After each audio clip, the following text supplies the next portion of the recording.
Mr. Stewart.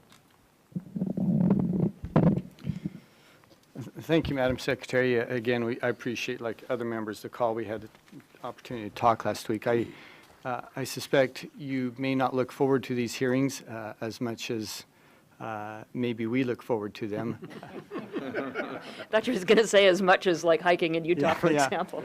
It's a tough job. I mean, all politics are local, and this is particularly true of this committee. Most of us represent some interests. It's very important to our state, our district in some cases, and I imagine you feel like you get grilled. We have Secretary Kerry upstairs, which we're kind of bouncing back and forth. This hearing is harder for you so far than his hearing has been for him because of that one reason, because that intense local interest. But they do have, again, some important projects to my district that I'd like to talk about in my state. I'd like to start out with some good news and congratulate you and thank you if I could. And that is we've had real success in a local ESA issue, a prairie dog in Utah. Neil Cornsey and Dan Ash have been very good to work with us. We've made more progress in 8 months than we've made in 20 years. And we hope to have a conclusion to that. And we're grateful for the, again, for your, for the consolidated and effort that we've had in moving that forward. I would like to mention just very quickly that we look forward to the same kind of success with the wild horse issues. It's a huge deal. I mean, they're doubling every 4 to 5 years, you know that. If you love these animals like I do, and I'll bet you do, I grew up on farm and ranching, and you see the health of these herds. It's not good for the animals. It's not good for the environment or the range. And we believe that we have to have a much more aggressive approach to that than what we've seen so far, and we would encourage you to look at that if you would, please.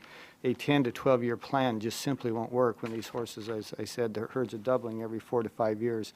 And the last thing as far as good news, and that is to thank you for the local, the state director there, Juan Palma, who has recently retired.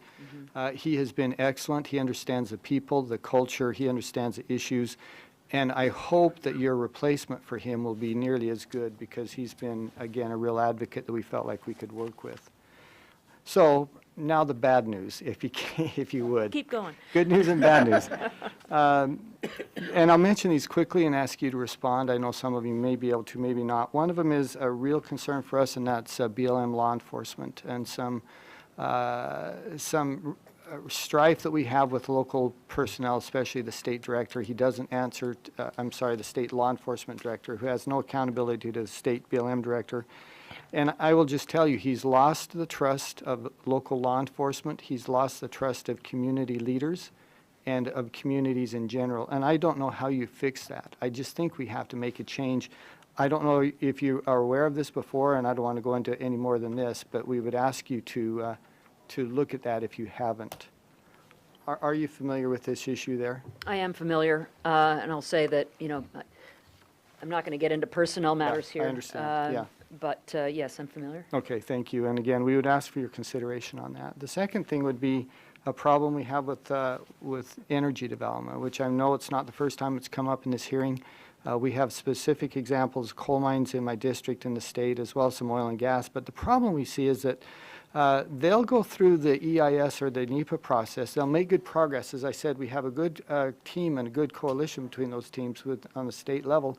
But then it comes to Washington, and it's like gets sucked into this big black hole where we hear very little from it after that. There's very little progress. As an example, there's been a draft EIS that's been here in the DC for more than a year, which is far too long. This is 350 jobs in a rural part of the state. That 350 jobs is, you know, an enormous impact. I mean, it would be like 100,000 jobs here in the district. And I would just ask for your support and commitment to try to expedite some of those activities with, as particularly with this one with Alton Coal Mine. Okay. And again, I want to ask you to respond, Madam Secretary. It's just, you know, way down on your radar, but your help would be greatly appreciated on that. And final comment on that, we're not asking for any special consideration. We're not asking for any exclusions, or we're just asking for the process as it's outlined by regulations and by law to work, and right now it's not. It's going much, much more slower and much less responsive than I think that you or anyone else would find adequate.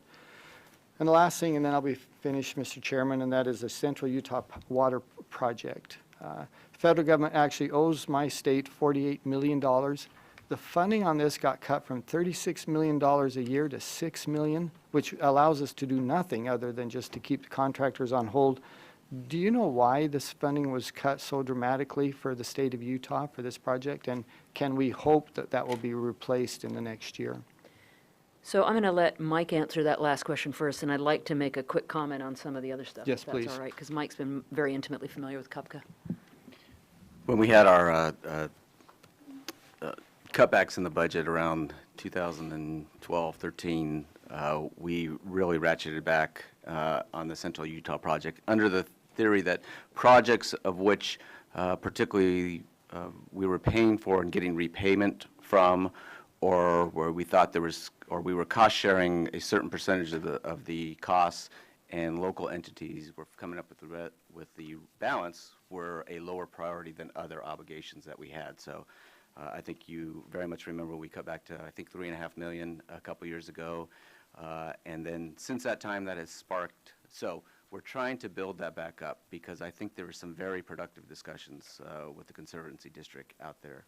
I think if we could complete the Utah Lake system, that triggers repayment to the federal government. I think it makes financial sense for us to do that, and then work out a new cost-sharing strategy. I think we've been good discussions.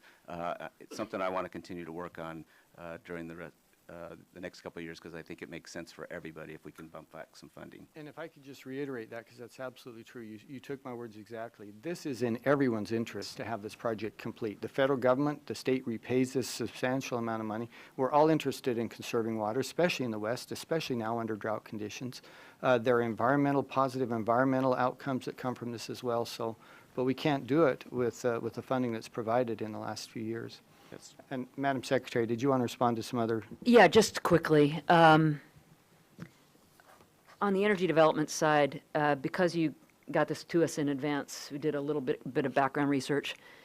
This may not be a satisfactory answer to you, but in the I'll just stop you there then and turn my time back over to the well, chair. no, let me just say, in the Alton coal situation, because we've got a massive effort right now that we are undertaking around the greater sage-grouse. Yeah. They need to do a review of how that mine impacts sage-grouse habitat. That is not normal. This is an unprecedented effort, and we have all these BLM plans that are undergoing the EIS right now, and we just need to cross-check those two. So that's what's happening there. And on Wampama, he is fantastic. I can't say we can replace him quite, but we're sure as heck going to try. But it's we have a lot of people retiring with a lot of experience, and it's one of the biggest risks that we have, frankly. Yeah, well, I know you will miss him. And just in conclusion with the sage-grouse and the coal mine, what we'd ask for as a minimum is just some predictability, because it seems to us that the process is excruciatingly slow and that things change midstream. We're told X, and 6 months later we're told Y, and then we're told Z, and that's very frustrating for everyone, I think. I get that, and I think that we are very much in a different place right now than we have been in this process through a huge amount of hard work on the part of the states and my team in BLM and the Fish and Wildlife Service. So hopefully that will be in the past. Thank you, Madam. you.